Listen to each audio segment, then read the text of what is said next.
ओम साई राम। आजिर साई संदेश रे बाबा कहते मोर प्रिय संतान तुमे गोटे जगार बहुत परिश्रम कर बहुत काम कर किंतु तुम परिश्रमर फल एजाई तुमको मिली नहीं। बहुत पैसा तुमको से मनीष दबार अच्छी। चिंता करनी, 2-3 दिन अपेक्षा कर, से निजे आसिकी तुमको तुमर पैसा फेरस्त करदेवे। सबु बेले व्यस्त होउछ, एते काम करी आउ एपर्यंत भी से पैसा देलानी।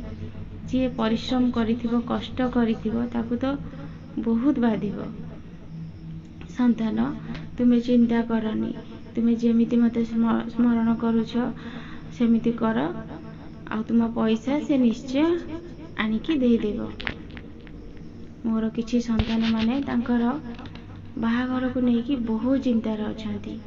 सब बेले कहउछंती बाबा केमिति मो मन पसंदर मनीषटे मिलंदानी। संतान तुमे मोर 5 गुरुवार व्रत कर,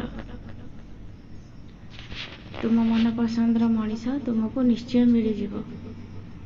तमर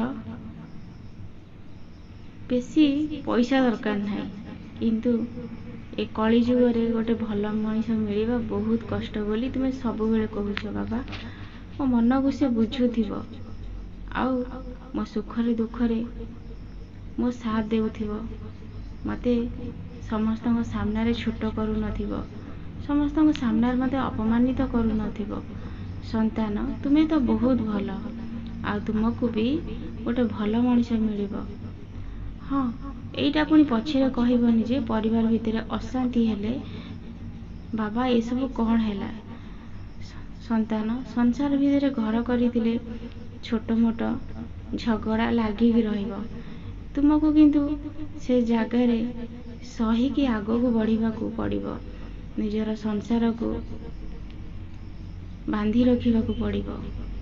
आ तुमे हड़बड़ हबनी, किंतु मु तुमको कथा देउछि तुमको निश्चय भल मनीष मिलिबो।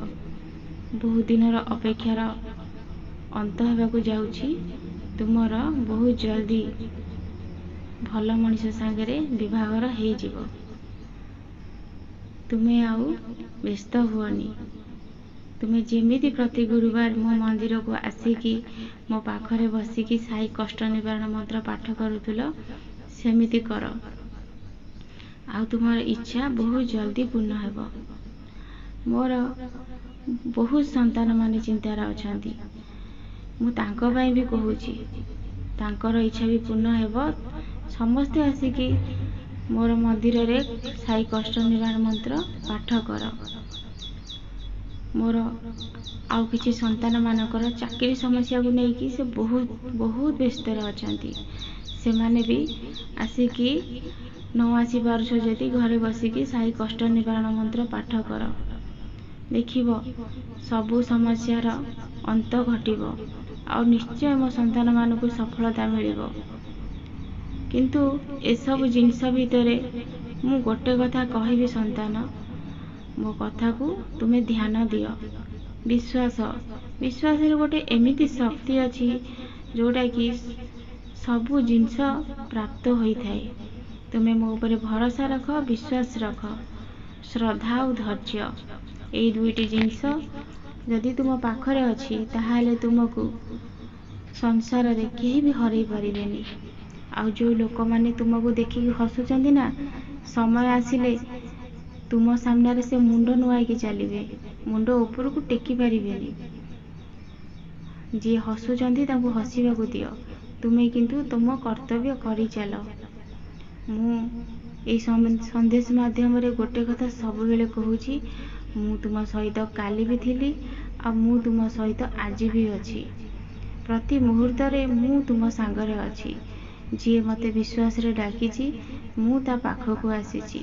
जदि तुमे डाकुछ मु जदि तुम पाख को आसुनी ताहाले भाबो तुमर विश्वास रे कोठी ना किछि कमी रही जाईची, जोति पई कि मु तुम पाख को आसी पारुनी। तुमर से कमी को तुमे निजे जानिछ संतान। मोर कहिबार किछि नाही, तुमे निजको बदलै दियो। ଆଉ ଜୀବନରେ ବହୁତ ଖୁସିରେ ରହିବ।